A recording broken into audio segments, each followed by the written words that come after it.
വിശ്വാസവും വിവാദവും, ഗോമാതാവും വരാഹവും. ഹൈന്ദവ ധർമ്മത്തിൽ മൃഗങ്ങൾ വെറും ജീവികളല്ല, അവ ദൈവികതയുടെയും പ്രകൃതിയുടെയും പ്രതീകങ്ങളായാണ് ഹൈന്ദവർ കരുതുന്നത്. പുരാണങ്ങളിലും വിശ്വാസങ്ങളിലും ഈ ജീവികൾക്ക് വലിയ സ്ഥാനമാണുള്ളത്. എന്നാൽ ഇന്ന് നാം ചർച്ച ചെയ്യുന്നത് ഈ രണ്ട് സങ്കല്പങ്ങളോടും സമൂഹം പുലർത്തുന്ന വിഭിന്നമായ സമീപനങ്ങളെ കുറിച്ചുമാണ്. ഗോമാതാവ്, പവിത്രതയുടെ അടയാളം.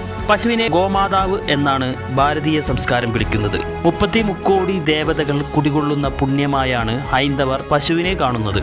കാമധേനുവായി ആരാധിക്കപ്പെടുന്ന പശു ജീവന്റെ കരുതലിന്റെയും പ്രതീകമായി അവർ കാണുന്നു. അതുകൊണ്ട് തന്നെ പശുവിനെ ഉപദ്രവിക്കുന്നതോ പക്ഷമാക്കുന്നതോ ഹൈന്ദവ വിശ്വാസപ്രകാരം കടുത്ത പാപമായി ചിലർ കരുതാറുണ്ട്. ഇതിന് ആത്മീയമായ കാരണങ്ങൾക്കൊപ്പം തന്നെ കാർഷിക സംസ്കാരത്തിന്റെ വേരുകളുമുണ്ട്. വരാഹാവതാരം, ഭൂമിയെ വീണ്ടെടുത്ത ദൈവമായി ഹൈന്ദവർ കരുതുന്നു. മറുവശത്ത് വിഷ്ണുവിന്റെ ദശാവതാരങ്ങളിൽ ഒന്നായ വരാഹം, ഹിരണ്യാക്ഷൻ കടലിനടിയിൽ ഒളിപ്പിച്ച ഭൂമിയെ വീണ്ടെടുക്കാൻ മഹാവിഷ്ണു പന്നിയുടെ വേഷം സ്വീകരിച്ചു എന്നാണ് ഹൈന്ദവർ വിശ്വസിക്കപ്പെടുന്നത്. വരാഹമൂർത്തിയായി ആരാധിക്കപ്പെടുന്ന ഈ രൂപം അധർമ്മത്തിന് മേലുള്ള ധർമ്മത്തിന്റെ വിജയമാണ് സൂചിപ്പിക്കുന്നത്. ഒരു വന്യമൃഗത്തെ ദൈവമായി കണ്ട് ആരാധിക്കുന്ന ഉദാത്തമായ കാഴ്ചപ്പാടാണ് ഇവിടെ ഇന്ത്യയിലുള്ളത്. ഇരട്ടത്താപ്പിന്റെ രാഷ്ട്രീയം.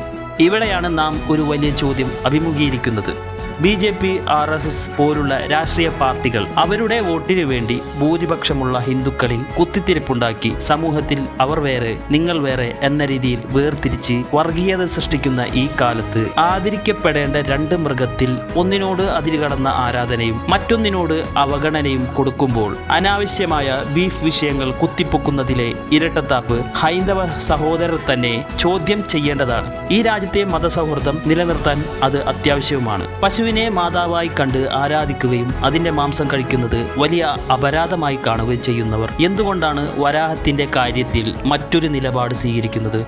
പശുവിനെ ആരാധിക്കുന്നത് പോലെ തന്നെ വരാഹത്തെയും വിഷ്ണുവിന്റെ രൂപമായി എന്തുകൊണ്ട് ആദരിക്കുന്നില്ല?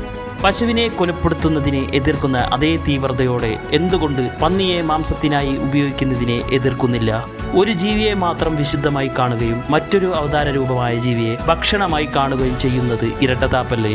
അപ്പോൾ അനാവശ്യമായ വിവാദങ്ങളിൽ കഴമ്പില്ല എന്നും രാഷ്ട്രീയം മതം ഉപയോഗിച്ച് വളർത്തുന്ന ചിലതരം മനോരോഗികളെ കുതന്ത്രമാണെന്ന് തിരിച്ചറിയുക. എല്ലാ വിശ്വാസങ്ങളും ഓരോരോ വ്യക്തിയെ സംബന്ധിച്ച് വ്യക്തിപരമാണ്. മാത്രമല്ല, എന്നാൽ ആ വിശ്വാസങ്ങളിൽ വൈരുദ്ധ്യങ്ങൾ കടന്നുകൂടുമ്പോൾ ആർക്കും വ്രണപ്പെടാത്ത രീതിയിൽ അത് ചർച്ച ചെയ്യപ്പെടേണ്ടതുണ്ട്. പ്രത്യേകിച്ച് അനാവശ്യമായ വിവാദങ്ങൾ ഉണ്ടാക്കുന്ന സാഹചര്യത്തിൽ. എല്ലാ ജീവജാലങ്ങളിലും ഈശ്വര ചൈതന്യം ദർശിക്കുന്ന അദ്വൈത ദർശനം പിന്തുടരുന്ന ഒരു സംസ്കാരത്തിൽ ഒരു ജീവിയോട് ബഹുമാനവും മറ്റൊന്നിനോട് അവഗണനയും കാണിക്കുന്നത് എത്രത്തോളം ശരിയാണ്? ചിന്തിക്കുക. ഈ വീഡിയോ ഒരു നിരൂപണത്തിന് മാത്രം വിധേയമാക്കുക. മതങ്ങളെയും ആശയങ്ങളെയും ബഹുമാനിക്കുക. എല്ലാവരിലും മതസൗഹാർദ്ദത നിലനിർത്തുക. വീഡിയോയിൽ ആരെയും അധിക്ഷേപിക്കാൻ ഉദ്ദേശിച്ചിട്ടില്ല. നിങ്ങളുടെ കമന്റുകൾ രേഖപ്പെടുത്തുക.